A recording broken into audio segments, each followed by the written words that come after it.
আজকে আমরা দেখব কিভাবে টেন্ডার মডিফিকেশন করতে হয় এবং আমরা কেন মডিফিকেশন করব। ধরুন আপনি একটা এলজিডি ডিপার্টমেন্টের টেন্ডার, সেই টেন্ডারটা আপনি সাবমিট করেছেন। সাবমিট করার পরে আপনি দেখলেন যে আপনার এলজিডির blue book English statement blue বুকই আপনি আপলোড করেন নাই, সেক্ষেত্রে তো আপনার টেন্ডারটা এমনিতেই ক্যান্সেল হয়ে যাবে। সেক্ষেত্রে আপনার টেন্ডারটা মডিফিকেশন করতে হবে। তো আজকে আমরা দেখব কিভাবে মডিফিকেশন করতে হয়। তো চলুন শুরু করা যাক। তো প্রথমে আপনি যে টেন্ডারটা সাবমিট করেছিলেন সেই টেন্ডারটায় আপনার ড্যাশবোর্ডে ক্লিক করব। ধরুন আমরা এখানে কিন্তু সবাই আসতে পারি। তো ড্যাশবোর্ড হচ্ছে এই, আমরা ড্যাশবোর্ডে ক্লিক করলাম। ড্যাশবোর্ডে ক্লিক করার পরে আমরা যাব টেন্ডার প্রিপারেশন, আমি এখানে ক্লিক করলাম। ক্লিক করার পরে আমরা নিচে যাব। এখানে দেখতে পাচ্ছেন আমার টেন্ডারটা কিন্তু অলরেডি সাবমিট হয়েছে, তার মানে এই টেন্ডারটাই আমরা এখন মডিফিকেশন করব। তো মডিফিকেশন করার জন্য আপনারা এই যে মডিফিকেশন অপশন দেখতে পাচ্ছেন, আমরা এই মডিফিকেশন অপশনের উপরে ক্লিক করব। ক্লিক করার পরে এখানে দেখতে পাচ্ছেন রিজন লেখা আছে এবং ওটিপি আছে। আমরা মডিফিকেশন করার জন্য আমাদের কিন্তু মেইলে অথবা আপনার মোবাইল নাম্বারে আপনার কিন্তু একটা ওটিপি যাবে। সেই ওটিপিটি না দিলে কিন্তু আপনি মডিফিকেশন করতে পারবেন না। সেজন্য আপনি কি করবেন, আপনার মেইলটা আপনি আগেই লগ ইন করে রাখবেন। লগ ইন করে রেখে তারপর কিন্তু আপনি এই ওটিপিতে ক্লিক করবেন। এখানে আমার মেইলটা আমি এখানে লগ ইন করে রাখলাম।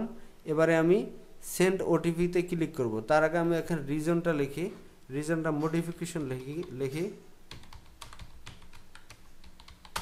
মডিফিকেশন লিখলাম এবং এখানে ওটিপির জায়গায় সেন্ড ওটিপিতে ক্লিক করলাম। এখানে দেখতে পাচ্ছেন an OTP will be send your mail and verified mobile number. আপনার মেইল অথবা আপনার মোবাইল নাম্বারে কিন্তু এই ওটিপিটা যাবে। তা আমি এখানে ইয়েসে ক্লিক করলাম। এখানে আপনাকে 5 মিনিট সময় দেওয়া হবে। আপনি 5 মিনিটের ভেতরে আপনার ওটিপিটা বসিয়ে আপনি কিন্তু মডিফিকেশন করবেন। তো আমি মেইলে গেলাম, দেখি ওটিপিটা আসছে কিনা। এখন আসেনি, আমি একটু রিলোড করলাম। এই যে দেখতে পাচ্ছেন ওটিপিটা কিন্তু চলে আসছে। তা আমি এখানে ক্লিক করে আমি ওটিপিটা এখান থেকে কপি করে নিব, কন্ট্রোল সি কপি। এখানে আমি এই যে ওটিপির ঘরে কন্ট্রোল ভি করে দিলাম, তার মানে ওটিপিটা চলে আসছে, আমি বসালাম। এবার যদি মডিফাইতে ক্লিক করি, আমি ক্লিক করলাম।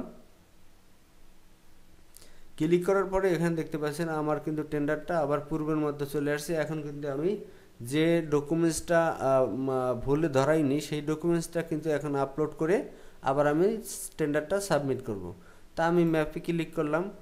ম্যাপে ক্লিক করার পরে ধরুন আমি এই টেন্ডারটা একটা ওয়ার্ক প্ল্যান চেয়েছিল, সেই ওয়ার্ক প্ল্যানটা আমি এখানে দেইনি।